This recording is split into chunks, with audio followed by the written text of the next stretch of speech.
ఒరేయ్ నన్ను తెలిసిందా? లేదురా. ఏమైపోయాడు రేడు? ఒరేయ్ నాకు పోలీసుల మీద అనుమానం రా, వాళ్ళే ఏదో చేసుంటారు.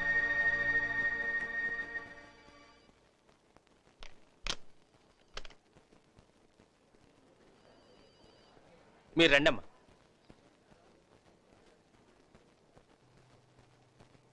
సార్, ఈవిడే నాగరాజు అమ్మగారు. ఓహో, నమస్కారం అండి.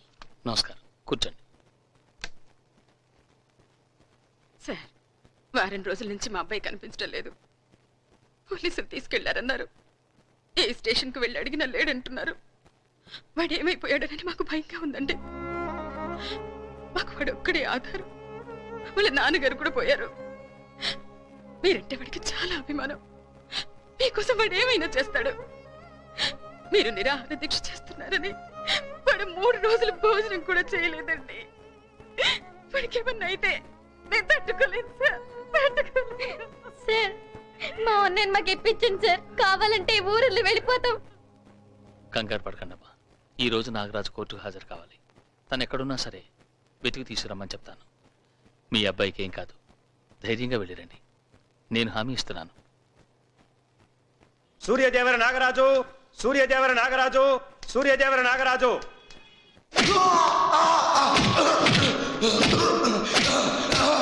జరిగిన ప్రాణ నష్టానికి ధర్నాలకి కారణం మీరేనని ముద్దాయి నాగరాజు కోర్టు వారి సమక్షంలో చెప్పాడు. అదీ కాక మీరతన్ని బెయిల్ మీద విడుదల చేశారు. కానీ అతను కోర్టులో హాజరు కాలేదు. ఏమయ్యాడో తెలియదు. కాబట్టి మీరే అతన్ని ఏదో చేసుంటారని ప్రాసిక్యూషన్ వారి వాదన. దీనికి మీ సమాధానం ఏమిటి? ఆయన ఏంటంటే సమాధానం చెప్పేది?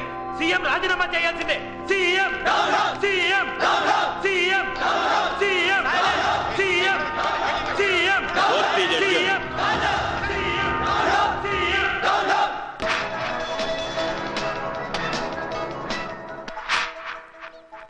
ఈ రోజు శాసనసభలో ప్రతిపక్షాలు ముఖ్యమంత్రిపై ధ్వజమెత్తాయి.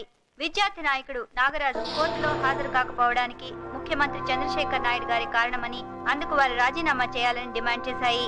స్పీకర్ సభను 3 సార్లు వాయిదా వేశారు. ప్రతిపక్ష నాయకుడు కాసయ్య గారు ముఖ్యమంత్రి రాజీనామా చేయాల్సిందేనని పోడియం దగ్గర బైఠాయించారు. మీరు రాజీనామా చేయటం చాలా బాధాకరంగా ఉంది. ఎనీవే, నూతన ముఖ్యమంత్రి ప్రమాణ స్వీకారం చేసే వరకు ఆపద్ధర్మ ముఖ్యమంత్రిగా కొనసాగవలసిందిగా కోరుతున్నాను. అలాగే సార్.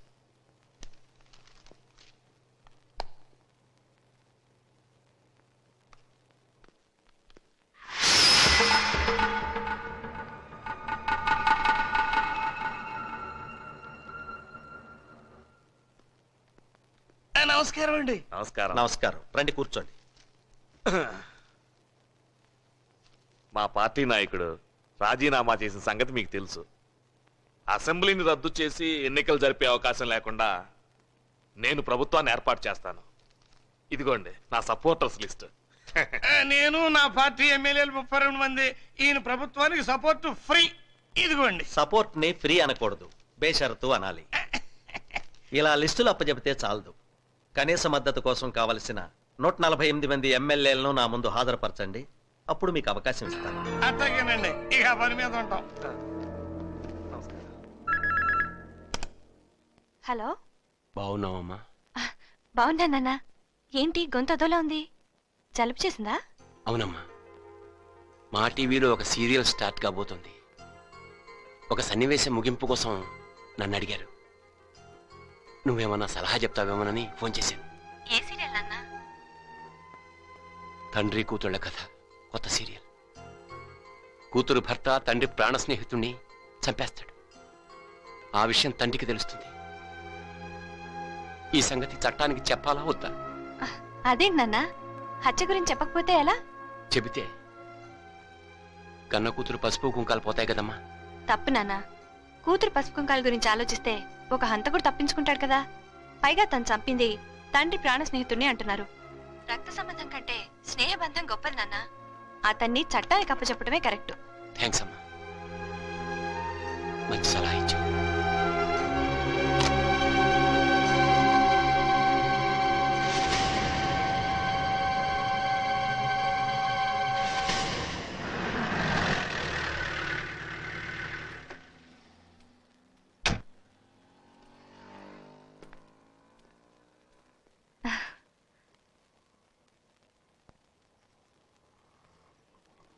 ఏంటి అలా చూస్తావు? నాకు బొట్టు పెట్టు.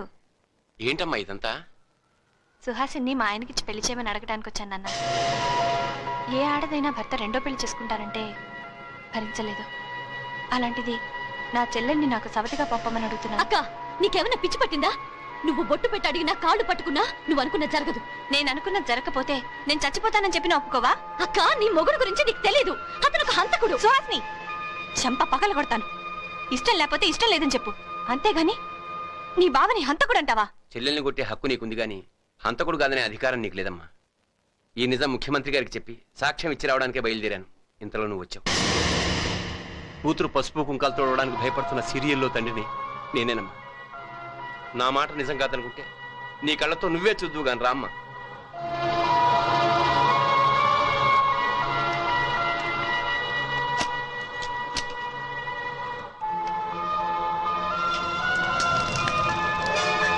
చూసావమ్మా? చూశాను మామయ్య. మామయ్య, లక్ష్మి నాకు ఇచ్చి పెళ్లి చేసిన రోజు నువ్వు నా కాళ్ళు కడిగావు. ఇప్పుడు నా కన్నీళ్లతో నీ కాళ్ళు కడుగుతాను. ఆ క్యాసెట్ ఇచ్చే మామయ్య. సారీ, నేను ఇవ్వను. సారీ మామయ్య. మామయ్య, ఆ భగవంతుడు నన్ను పుట్టించింది నీ ఇద్దరు కూతుల మెడలో తాళి కట్టడానికి, నా మెడలో ఉరితాడు పట్టడానికి కాదు. ప్లీజ్ ఆ క్యాసెట్ ఇచ్చే. ఇచ్చే. ఇచ్చే. క్యాసెట్ ఇచ్చే. క్యాసెట్ ఇచ్చే.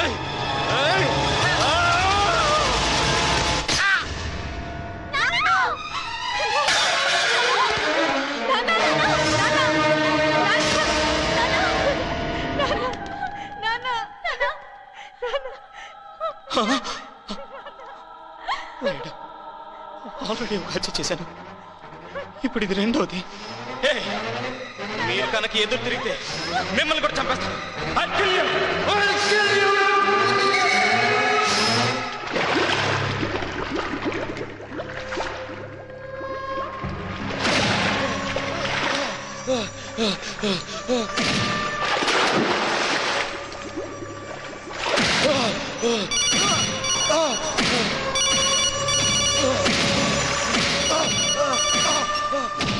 ఇక నాగాతో మనకు పని లేదు. సంపేయ్. అవసరమైతే వాడి శవాన్ని మనం వాడుకుందాం. అలాగే సార్.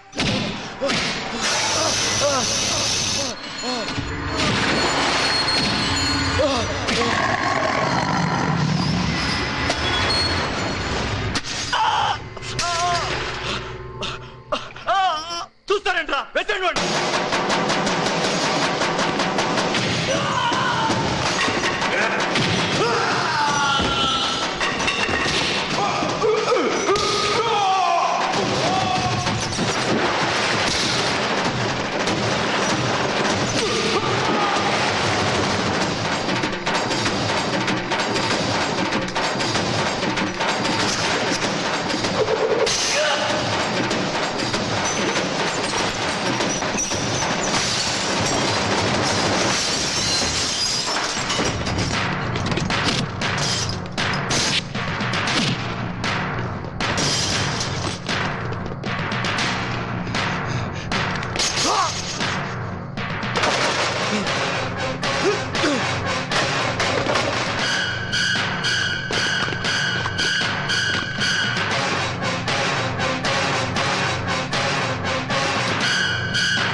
నాగా ఎలా ఉన్నాడు? ఐసీయూలో ఉన్నాడు సార్.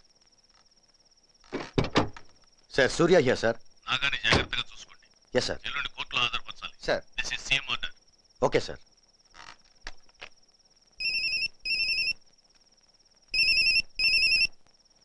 Yes sir. ఎట్టి పరిస్థితుల్లోనూ నాగాని జర్నలిస్టులు కలవకూడదు. అలాగే సార్. అతను మన కస్టడీలోనే ఉండాలి. Okay sir. తప్పించుకోవడానికి ప్రయత్నిస్తే షూట్ చేసి పారేయండి. అలాగే సార్.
నాగా నాగా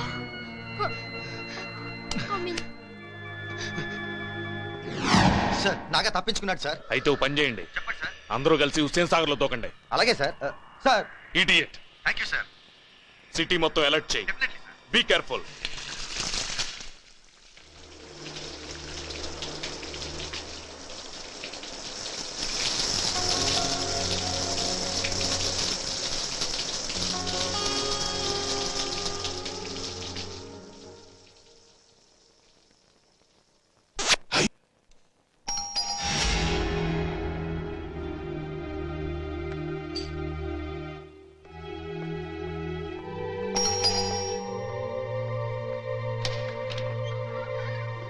హాయ్.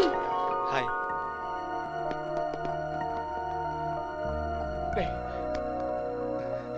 రే ఏమైపోయావరా? నేను చంపేశారేమోనని భయపడిపోయావరా? నేనంత తేలిగ్గా చావనరా. అమ్మ వాళ్ళు ఎలా ఉన్నారా? బాగున్నారా? కానీ సుహాసిని వాళ్ళ నాన్ను ఆ జగదీష్ గారు చంపేశాడు. సుహాసిని వాళ్ళ అక్కని హౌస్ అరెస్ట్ చేశారు. నాగా నువ్వు కోర్టుకు హాజరు కాలేదని చెప్పి సీఎం గారు నిన్నేదో చేశారని సీఎం గారిని రిజైన్ చేయమన్నారు. ఆయన వెంటనే రిజైన్ చేసేసారా? రై మనం పొరపాటు పడ్డావురా.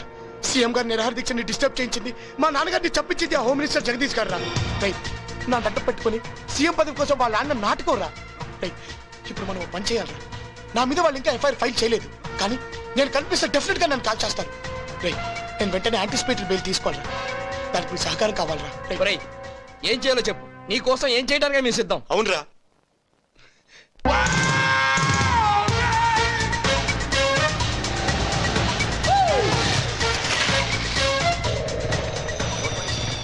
సిటీ మొత్తం అలర్ట్ చేశాం సార్. అన్ని వైపులా కాన్సన్ట్రేట్ చేశాం సార్. ఏ వేషంలో వచ్చినా అది తప్పించుకోలేదు. I'm looking up. No sir, it's impossible.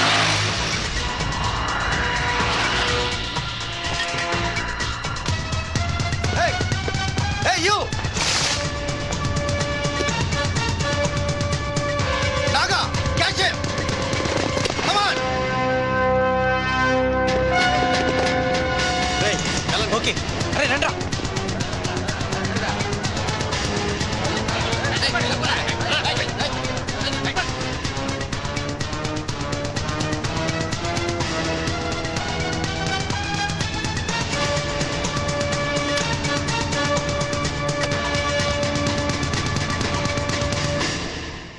Thank you sir.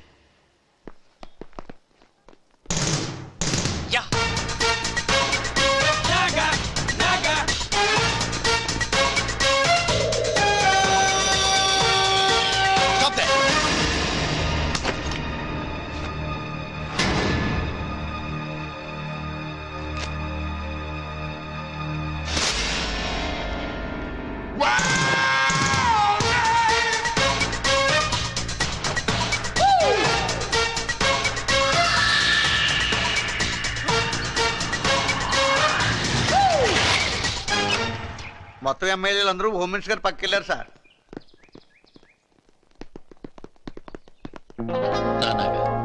ఇంతకాలం ఏమైపోయావు? నన్ను క్షమించండి సార్. నా ఆవేశం మూలంగానే మీ పదవి పోయింది.